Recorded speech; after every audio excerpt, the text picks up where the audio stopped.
Doctor Hafiza महक फातिमा और उम्मीद करती हूँ कि आप लोग खैरियत से होंगे।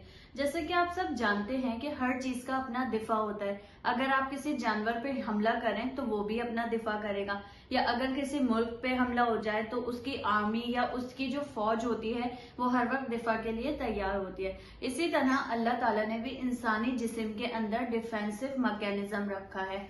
जब आप सांस ले रहे होते हैं तो आप कितने ज्यादा viruses, bacterias, dust particles inhale कर रहे होते हैं, यानी आपके जिस्म के अंदर मुख्तलिफ किस्म के dust particles, environmental factors, environmental particles जा रहे होते हैं। तो अब यहाँ पे आगे आपकी बॉडी किस तरह से आपका दिफा करती है कि आपकी नाक से लेके आपके फेफड़ों तक म्यूकस मेम्ब्रेन्स होती हैं। ये मेम्ब्रेन क्या करती हैं? म्यूकस निकाल रही होती हैं।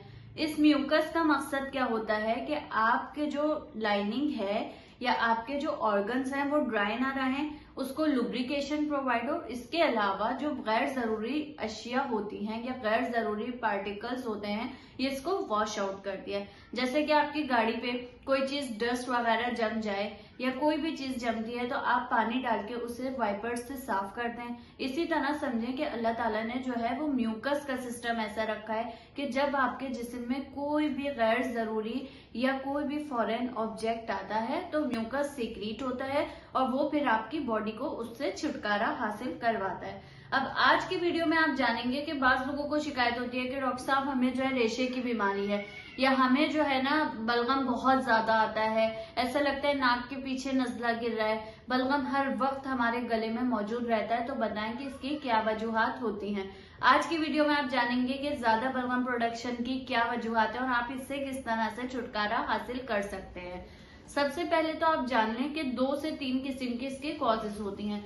एक तो आपकी बीमारी हो गई, मतलब अगर आपको एलर्जी है या आपको कोई भी इन्फेक्शन हुआ हुआ है, जैसे कि वायरल इन्फेक्शन है या साइनसाइटिस वगैरह हुआ हुआ है, तो आपका बलगम ज्यादा से ज्यादा प्रोड्यूस होगा। इसके अलावा अगर आप सांस के मरीज हैं तो आपको ऐसा होगा कि आपको जो है बलगम ज्यादा प्रोड्यूस होगा, या आप ऐसी जगह पे काम करते हैं जहां डस्ट पार्टिकल्स होते हैं या कॉटन की इंडस्ट्रीज में जो काम करने वाले लोग होते हैं तो उसमें जो है क्या होगा कि कॉटन जा रहा है, जाहिर है वो आपकी बॉडी का नॉर्मल हिस्सा तो नहीं है ना। जब आपकी बॉडी का नॉर्मल हिस्सा नहीं है तो ये जो है फिर म्यूकस सीक्रेट होगा ताकि इसे वॉश आउट किया जाए। इसके अलावा काफी ज्यादा इन्वायरमेंटल फैक्टर्स होते हैं। इन्वायरमेंटल फैक्टर्स में क्या होगा, देखिए अगर आप पानी कम पी रहे हैं ना तो आप डिहाइड्रेटेड हैं, आपका म्यूकस थिक होगा, वो जमा रहेगा, वो सही से बह नहीं सकेगा, फ्लो नहीं कर पाएगा अगर आप डिहाइड्रेटेड हैं। इसके अलावा ह्यूमिडिटी का भी असर होता है। अगर आपकी हवा में नमी नहीं है तो आपका एनवायरनमेंट अगर खुश्क है तो इससे भी काफी फर्क पड़ता है कि आपका जो म्यूकस है वो स्टिकी रहेगा, जो भी प्रोडक्शन हो रही है उसको फ्लो में मसला होगा। इसके अलावा अगर आपके एनवायरनमेंट में ऐसा कुछ है कि जैसे खुश्की वाला माहौल है, इसके अलावा हॉट टेम्परेचर्स हो गए, जैसे कि गर्मी बहुत ज्यादा है तो वो भी आपकी नमी को जज्ब करेगा, और जब नमी को जज्ब करेगा तो आपके जिस्म में जो है डिहाइड्रेशन होगी, और जब डिहाइड्रेशन होगी तो आपका जो म्यूकस है वो थिक होगा। या आप ऐसी कोई आदत है आपकी कि आप जो है चाय या कॉफी बहुत ज्यादा ले रहे हैं, तो ये क्या करेगा, ये शुगरी आइटम्स हो गए, मीठा ज्यादा खा रहे हैं, आप कोल्ड ड्रिंक ज्यादा पी रहे हैं, तो ये आपको डिहाइड्रेट करेगा। जाहिर है जैसे कि चाय, कॉफी या ये जो शुगरी आइटम्स होते हैं ये डिहाइड्रेट करती हैं। अब जब डिहाइड्रेटेड होंगे आप तो आपका म्यूकस भी थिक होगा, स्टकी होगा। इसके अलावा क्या आपने कभी सुना है गैस्ट्रोएसोफेजियल रिफ्लक्स डिजीज, यानी बाज लोग सुबह उठते हैं तो उनका मुंह कड़वा हो रहा होता है। इसके अलावा जो है मैदे पे ऐसा लगता है कि खाना खाने के बाद ऐसे ही बस रखा हुआ है, भारीपन लग रहा है। तो जिन्हें जो है मैदे में रिफ्लक्स की है बीमारी, इस पे मैं एक वीडियो बना भी चुकी हूँ कि अल्सर क्या है, उसी में मैंने गर्ड को एक्सप्लेन किया हुआ है कि अगर आप सुबह उठ रहे हैं, आपका मुंह कड़वा है, मैदा आपका भारी रहता है, तेजाबियत रहती है, मैदे में जलन होती है, खाने के बाद खासकर गोश्त के बाद ऐसा लगता है कि खाना ऐसे ही रखा हुआ है, तो ये गर्ड भी इसकी एक वजह हो सकती है।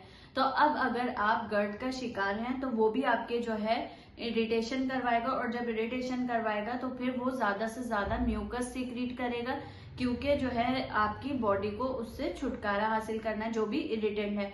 इसी तरह अगर आप परफ्यूम्स इस्तेमाल कर रहे हैं या कुछ ऐसी चीजें इस्तेमाल कर रहे हैं जो आपकी बॉडी को सूट नहीं करती है और आपको एलर्जीज हैं, तो क्या होगा कि आपकी बॉडी उसके रिस्पॉन्स में उसको वॉश आउट करने के लिए म्यूकस यानी बलगम सीक्रेट करेगी, और जब बलगम सीक्रेट करेगी तो वो आपको ऐसा महसूस होगा कि मैंने गले में बलगम रखा हुआ है। इसके अलावा एक और वजह जो पाकिस्तान में बहुत ज्यादा अहम है, अगर आप मुसलसल एंटीबायोटिक्स का इस्तेमाल करते हैं, तो क्या आप ये बात जानते हैं कि अगर आप एंटीबायोटिक्स इस्तेमाल कर रहे हैं, कुदरत ने आपके जिस्म में कुछ नॉर्मल फ्लोरा, हेल्दी फ्लोरा रखे हैं, यानी आपके जिस्म में कुछ ऐसे जरासीम होते हैं जो आपकी सेहत के लिए मुफीद होते हैं। जैसे आप दही खाते हैं तो उसमें प्रोबायोटिक्स होते हैं, जो आपकी आंतों में जरासीम है उन जरासीम को दही रिप्लेस करता है, यानी नॉर्मल जो जरासीम बैठे हुए हैं अपनी जगह पे, ये जो गैर जरूरी जरासीम होते हैं या जो नुकसान पहुंचाने वाले जरासीम होते हैं उनसे बचाता है।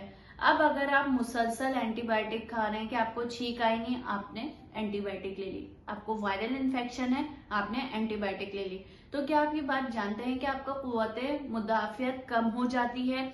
एंटीबायोटिक खाने के बाद आपके नॉर्मल बैक्टीरियाज भी चले जाते हैं, और जब एक जगह की आर्मी पूरी खत्म हो जाए, डिफेंसिव मैकेनिज्म खत्म हो जाए, तो क्या होगा, बाहर के लोग आके कब्जा करेंगे। अब क्या होगा कि आपको फंगल इन्फेक्शन होने लगेंगे, और मोस्ट कॉमन कॉज जो बलगम की होती है वो फंगस भी होती है।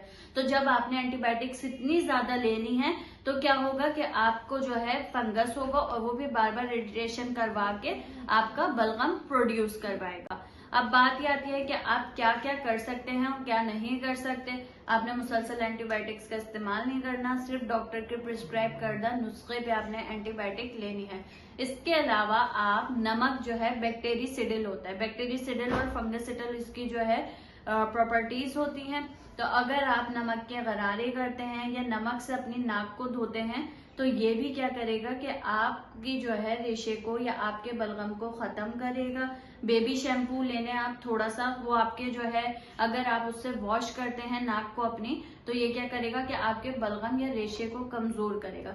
एप्पल साइडर विनेगर यानी कि सेब का सिरका, ये क्या करेगा, ना सिर्फ आपके पीएच को बैलेंस रखेगा, बल्कि ये क्या करेगा कि आपका जो रेशा है उसको भी तोड़ेगा। और कुछ लोगों को ऐसा लगता है कि नाक के पीछे नसला गिर रहा है या नाक के पीछे बलगम जमा हुआ है, तो ये उससे भी आपको रोकेगा।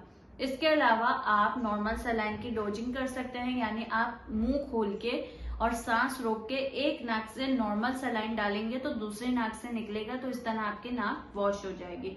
उम्मीद करती हूँ कि आज की वीडियो आपको पसंद आई होगी। मजीद इसी तरह की मालूमाती वीडियोस देखने के लिए मेरे चैनल डॉक्टर हाफिजा महक फातिमा को सब्सक्राइब करना मत भूलिएगा। मिलते हैं इसी तरह की अगली वीडियो में। अल्लाह हाफिज।